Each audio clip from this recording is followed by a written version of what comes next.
this sales advice not only has cost me a lot of money, but the reality is it's cost me a lot in terms of my emotion, my stress, my anxiety, my resentment towards working with some clients. And that is being overly assumptive in your sales process. I'm not talking about being assumptive from the standpoint of taking a position of leadership in the role of you as the salesperson and the prospect of the client. I'm fine with that. But the issue that I'm going to unpack in this video is the approach in which we take when we decide to have an assumptive sales process. Now, stay with me. I'm going to explain this in great detail. It's going to hit you. At least I hope that this is going to hit you the same way that it has hit me. The challenge is the way in which the assumptive salesperson is being taught really is missing a huge thing in the sales process that I'm going to share with you in this video. Now, this approach, every single sales trainer that I see out there talks about, the assumptive close. So much so, I'm going to share my screen with you. This was on Inman article that was just shared not too long ago that says our top 10 closes. And lo and behold, there it is. Number 1, the assumptive close, the good old assumptive close. And they talk about why they believe that this is number 1. But let me share with you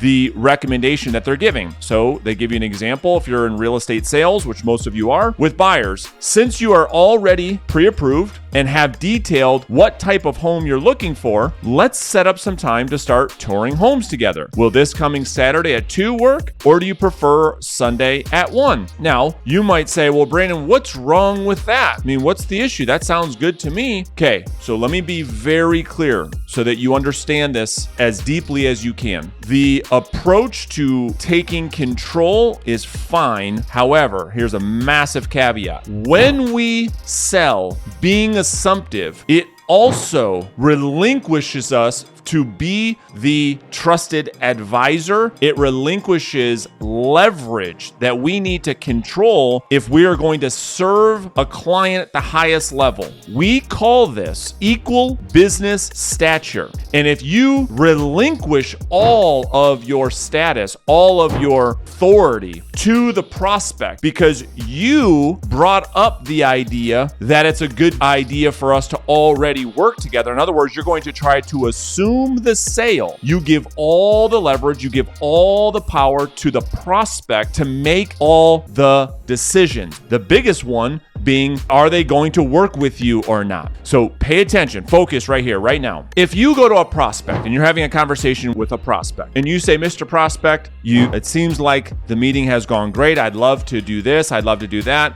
Let's go ahead and move forward. At that very moment is when you have relinquished and given all of the power to the prospect to make the decision whether or not you guys are going to work together or not. Did you catch that? We want to do the exact opposite. We want to have a world where you and prospects make decisions about working together. That's how a great working relationship works. And here's what I see. Amateur salespeople, amateur real estate salespeople, regardless of industry, I take that back. It doesn't matter what industry you're in. I see this all the time. Salespeople are trying to be assumptive. They're trying to assume the sale. And in doing that, and in their pursuit to closing new clients, to enrolling new clients, to closing more sales, the very thing they think is helping them close new business is the very thing that repels people from doing business with them. In fact, if you do this wrong, not only will you repel people to want to work with you, you will actually commoditize yourself. And when you come across assuming the sale, most of you come across very needy, very desperate to make the sale. So what am I suggesting that you do differently? Well, this has served me so much better. This has helped me not only enroll more clients, not only close more business, but when I do, the experience that I have working with my clients is so much better because there's a respect that is built in because we've done business, because we've both agreed that it makes sense to do business moving forward. It wasn't like I just said, I'll do whatever you want. I'll come to your house whenever you want. I'll give you foot rubs whenever you want. I'll discount my fee to whatever you want. Whatever you want, Mr. Prospect, I will do it if you will do business with me. I don't know about you, but that type of behavior, that neediness, there's probably nothing more less attractive than that. So what I like to do instead is create a world where we have equal stature with the prospect. How do we do that? By speaking against what could be perceived our own interest. So if I'm talking with a prospect, the approach and the mindset you have to take away from this video is the most important thing, which is this. Isn't it true, and wouldn't it be fair, that you're not the best, insert whatever it is that you do, real estate agent for every single human being? I mean, isn't that safe to say? I mean, isn't that reasonable to believe that there might be a different person, that seller or that buyer might do business with, that it would be better for them to do business with somebody else besides you? Well, you say, Brandon, why? I'm a real estate agent. I want to work with every single person I can. I understand that mindset of scarcity, but hear me out. If you are trying to be all things to everyone, you become quickly less appealing to everyone because you don't have an expertise. And so speaking against your own interest is one of the greatest ways to build authority with somebody that suggests you don't need anything from them. But rather, if we do business, it's going to be under a circumstance where things are equal. The respect that we have for one another is equal. That you don't have anything that I need to have. I want your business, and if I earn your business, fine. But that doesn't mean I'm going to, go against my core beliefs to try to convince you to do business with me. That's called commoditizing your service, which there's very little value for people in the marketplace to work with service providers like that.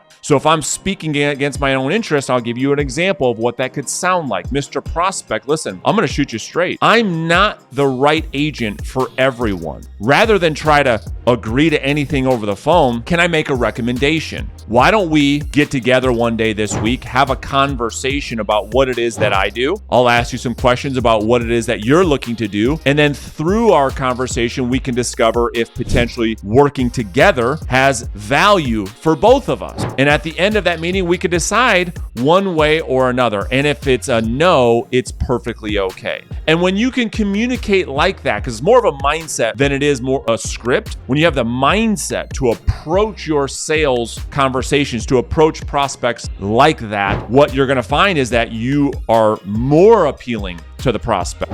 You're not desperate. You don't need their business. And only a true expert, only someone that has real, tangible value to a prospect can communicate that way, which becomes very appealing for that prospect to do business with you. So you close more clients, and then that client, once you have enrolled them, the respect that they have for you because you've positioned yourself as that expert authority, not the needy, desperate salesperson, and they walk all over you with some ridiculous demands. I think what you're going to find is that your profit margins go up, you make more money, happier clients, you get more referrals, you never resent clients, you have an overall happier business model, which then makes you happier in life. And it's just something that has served me that I think that if you would consider doing business this way, the same thing would happen for you. And so I'll leave you with this. This is the work that I do with real estate agents that I coach. And so if you're watching this video right now and you're saying, wow, I would really like help with that type of an approach or that type of a mindset, I would invite you to have a conversation with us. I'm going to put a link underneath this video in the description. It'll be in the comments.